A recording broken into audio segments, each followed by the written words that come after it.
Good morning, students. Hope you liked my last video of decimals of addition and subtraction. Today we are going to start with multiplication and how to multiply a decimal by 10, 100 or 1000. So let's deal with an example. First of all, you have to see how many zeros are there after 1. 1, here we have 2, here we have 3. So you see the decimal here. So from here you will move towards your right. When you have to multiply, you move the decimal towards your right. Okay, so I have 1 0 here. That means I will move one place towards your right. So I'll move like this one place, and you can see I have done here. Answer will be 68.3. In the next case, I have 2 zeros, so I'll move two places.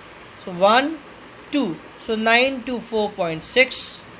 And in the third example, there are 3 zeros, so I'll be moving 3 places from the decimal where it is. It is here, the 1, 2 and 3. So 2431.8 will be your answer. In some cases, there are more than 1 zeros. Okay, more than 2, 3 zeros. So what to do in such cases where the decimal is small and more zeros we have? For example, I have here 6.8 and I'm multiplying it by 100. So what to do? In such cases, you do the same thing. You follow the same pattern. You move two places, 1 and 2. In this empty place, what you do? You put a 0. Okay? So 1 and 2 and you put a 0 here. Is that clear? Or you can do one thing. As per this, you can put 2 zeros are there, so you can put 1 0. So 1, 2. So 680. Now this multiplied by 1000. So as per your book's example, you can put 1 0 in advance here. So 1, 2, 3. So the answer is 5240. See, it's very easy and very simple if you understand the logic. 0.6 I have 3 zeros here. So 1, 2, 3. So I'll be having 600 as the answer. Clear? So multiplication of a decimal by a whole number. How to multiply a decimal when you have a whole number? So in such cases, what you do? First you multiply normally the way you should. So 28 multiplied by 16 will give you 448.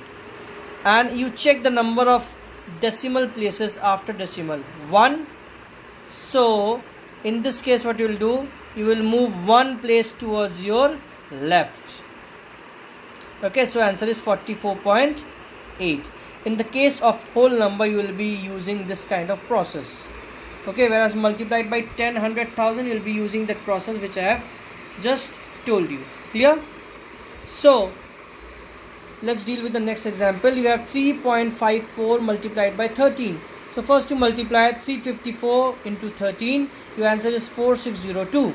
So I have two places here, so I will move left towards left two places, 1, 2. So answer is 46.02. 0.423 multiplied by 15. So first I will multiply 423 into 15, which is 6345, and then 3 places towards left, 1, 2, 3. So the answer is 6.345.